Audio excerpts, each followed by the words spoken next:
Let's jump right into this explainer because today we're going to uncover one of the most astonishing yet completely hidden stories in early American history. We are stepping right past the traditional, top-down narratives and going straight to the primary sources. Specifically, we're looking at the original handwritten Arabic writings of an enslaved scholar. It's this incredible story of profound resilience, secret resistance, and a legacy that literally took over a century to unravel.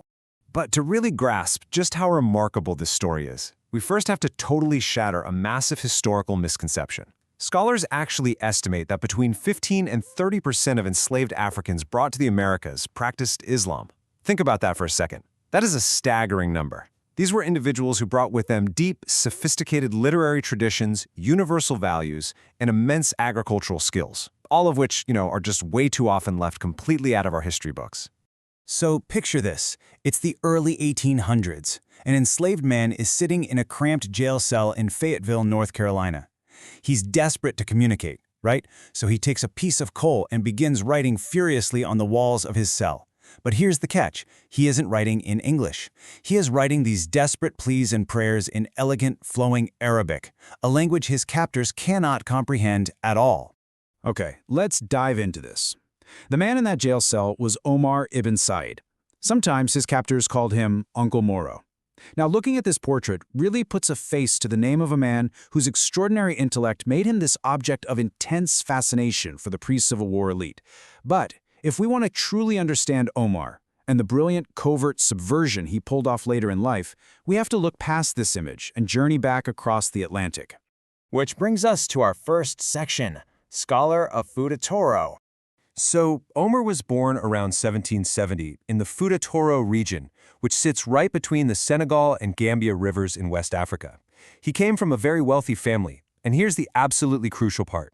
He spent 25 years doing intense Islamic study. We're talking mathematics, astronomy, theology, business law, all under prominent scholars. This highly elite background completely dismantles that horrific myth pushed by enslavers that Africans were somehow uncivilized or lacked an intellectual history.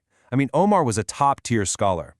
But then, in 1807, that entire life of elite scholarship was violently ripped away. A large army invaded his region, and Omar was captured. He was forced onto a ship named the Heart of Oak, where he survived a brutal month-and-a-half-long journey across the Atlantic with over 400 other captives.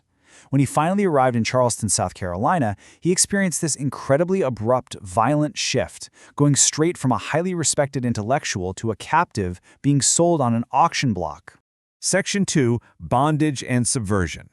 So Omar was first sold to a man in Charleston named Johnson, and Omar himself later described Johnson as a small, weak, and wicked man. Unable to endure the harsh cruelty and field labor, Omar actually escaped. He ran 200 miles to Fayetteville, North Carolina, and that's where he ended up in that jail cell we talked about earlier. After that, he was purchased by a man named James Owen. Now, the Owens offered Omar a relatively privileged existence compared to field labor. He had his own cabin, he wasn't doing hard manual labor, and they treated him almost like a pensioner. But, and we really need to be clear about this, make no mistake, he was still fundamentally enslaved, completely unable to freely return to his home. It was during this time with the Owens, specifically around 1831, that Omar wrote something entirely unique. He wrote the only known American slave narrative in Arabic while the author was still in bondage. Because, obviously, he couldn't just speak freely to his captors without risking his own safety, right? So he does something so clever. He addresses his autobiography to this unknown mysterious figure he calls Sheikh Hunter. It was this profound, secret act of literary defiance. Let's move to Section 3, the complexities of faith. And this brilliantly illustrates the whole dual existence he was forced to lead. Outwardly, Omar played the part of the Christian convert. He accepted the Arabic Bible given to him by the Owen family, he was officially baptized, and his enslavers proudly paraded him around as their big conversion success story. But inwardly, well, as we can clearly see from his handwritten Arabic prayers, he was secretly maintaining his deep Islamic faith and his true scholarly roots. This is where it gets really wild. Recent scholars like Dr. Carl Ernst have completely changed how we understand Omar's writings. See, the enslavers genuinely believed Omar was just happily copying down the Lord's Prayer or writing praises to his Christian masters. But modern translations reveal this brilliant underlying subversion. When Omar was supposedly writing out these forced Christian readings, he was actually filtering them through advanced Islamic theology. He was writing out these complex Arabic texts that his captors proudly showed off to all their friends, having absolutely no idea what the words actually meant. Seriously, just look at this quote. This is not some gentle Christian proverb. This is a stiff, intense warning about hellfire from an Andalusian Sufi preacher. And Omar secretly included this in a letter directly addressed to the slave owners. He was essentially acting as a preacher, delivering this stark, incredibly bold moral message and a call for repentance right under the noses of the very people who held him captive.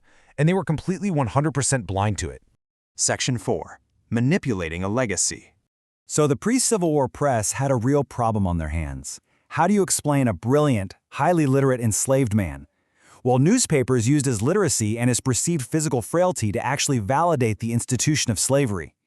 They framed him as being of a superior caste while remaining distinctly of the African character. They essentially portrayed him as this exceptional, happy slave who was saved by a benevolent Christian rescue mission, using him to argue that slavery was somehow this moral, civilizing force. Now, what's really interesting about this slide is how drastically that story shifts after the Civil War. Look at this description from 1884. All of a sudden, his features are being compared to the Greek god Apollo, and they go out of their way to say he had straight hair. The post-war media was literally stripping away his West African identity entirely, shifting him into this fantastical Arab prince narrative. And this was very carefully designed to fuel the romanticized, completely false lost cause myth of the South. You can actually physically see that legacy of manipulation right here. These handwritten notes detailing Omar's history were written by A.M. Waddell, a highly prominent figure in the North Carolina elite who, horrifyingly, went on to lead the 1898 Wilmington race riot. Omar's archives weren't preserved out of some genuine respect for his true voice. They were kept because he was strategically valuable property to the powerful, slave-owning elite of North Carolina. So, to quickly summarize the specific tactics the media and his captors used. First, they deliberately erased his West African blackness simply because a highly literate black man completely threatened the very foundation of race-based slavery. Second, they literally invented a royal or Arab heritage just to explain away his vast intelligence. And third, they framed his brutal, lifelong enslavement as some sort of happy Christian rescue mission. They stripped him of his true identity to make his intellect palatable to a society that was entirely built on racial hierarchy. Which brings us to our final section. Section 5. The Unsilenced Voice. 17. Honestly, this number represents a total miracle of history. There are exactly 17 original handwritten Arabic documents by Omar Ibn Said that have survived to this day. And because of these 17 documents, modern scholars can finally just bypass a century of the enslavers' spin. We don't have to rely on the twisted propaganda of 19th century newspapers anymore. We can actually hear Omar's authentic voice, his unbelievable defiance, and his unwavering faith exactly as he wrote it down. I want to leave you with this final, somewhat haunting thought. Omar's subversive intellect survived precisely because he wrote in a language his captors could not understand. But that really forces us to ask the question, how many other brilliant scientists, poets, and leaders were brought across the Atlantic only to be forever silenced by the archives of slavery? Omar's story isn't just a historical anomaly. It is a vital window into the vast, hidden histories that are still out there, just waiting to be uncovered. Thanks for joining me on this explainer. Keep questioning everything, keep learning, and I'll catch you next time.